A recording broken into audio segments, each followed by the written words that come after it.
Hello, and welcome to the Art of Pointy Things, a channel where I discuss my adventures in knitting, sewing, embroidery, and other similar crafts. I am Dusty, and today I am going through and showing the process of making my new log cabin mitts. The pattern is based on a free pattern called the Log Cabin Mitts by Karen Templer from Fringe Association, which I will link below, though I have made a few modifications to the original pattern. First, what is log cabin when it comes to knitting? Log cabin is originally a quilting method that starts with a small section and then builds out. This is very similar in knitting, where you start with a small knitted square and pick up stitches along some or all of the edges to grow it into a larger piece. It's a type of modular knitting, and depending on what colours, sizes and stitches you use and what directions you go in, you can produce vastly different results. I personally really enjoy geometric patterns and other patterns like this, so ever since I first saw it I've wanted to try it. They are also a great way to use up scrap yarn, as it doesn't use much for each individual section. Normally the pattern I am following goes in a spiral manner using 3 colours, but I want to try a different arrangement in what I believe is called courthouse steps with only 2 colours. I will give you a brief overview of how I made them. This is not meant to be instructions, more just a documentation of how I did this. There are some great guides out there that I'll link below for more details. To make this, I'm using some Stash DK yarn that I've had for years, which I believe is Serta Country Style DK, which is a 30% wool and the rest synthetic blend. But I've lost the labels long ago, so I couldn't tell you more than one is a dark teal and the other is a grey with rust-coloured speckles. I am making these mitts on 4mm needles. I made my other pair that I've shown on 4.5mm needles, as they were for my other half who has bigger hands. And you know what they say about people with big hands. Big gloves. So I start off with a garter stitch square, which is 7 stitches and 14 rows, 7 garter stitch bumps. I use the same number of rows for all of the sections I knit. Then I pick up 7 stitches along the side edge, and with my second colour knit another 14 rows. I repeat this on the other side of the initial square. This gives me a long thin strip that has 3 segments.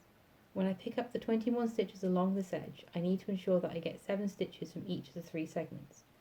I do this in the first colour, and I knit again another 14 rows. Then I repeat this on the opposite side.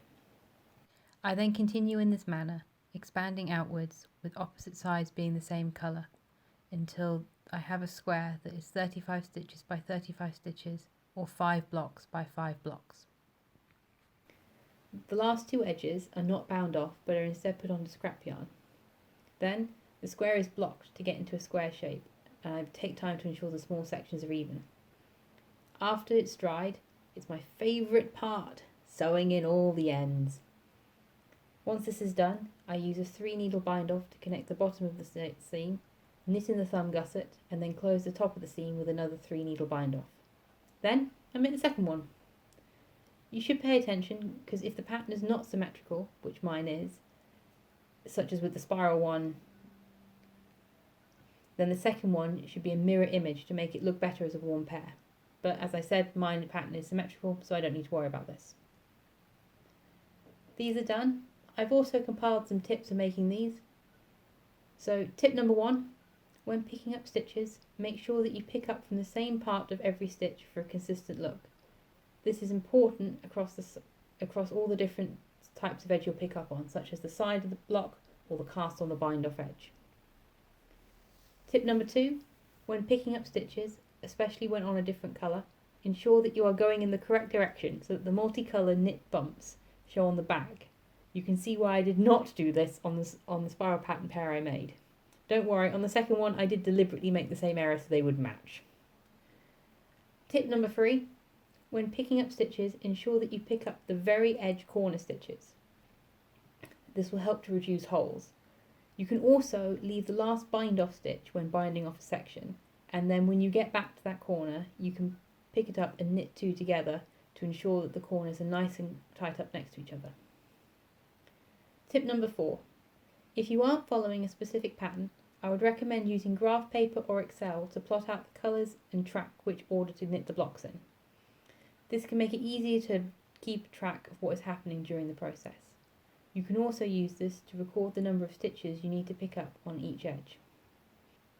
Tip number 5, when pinning during blocking, ensure that the internal squares are straight, not just the exterior edges. This will give it a neater, squarer look overall. Overall, this was a great quick knit. It took me 1 day to make each mitt, and that includes the blocking time. The longest or most complicated part was picking up the stitches and sewing in the ends, and neither of these are particularly difficult, it's just that they take time and can be fiddly. There are plenty of patterns online that you can find if you search for log cabin knitting, and I really recommend it, especially for beginners. Thank you for watching. Please like, comment and subscribe if you've enjoyed yourself. You can also check out my Instagram for progress pictures and updates. Have a lovely day.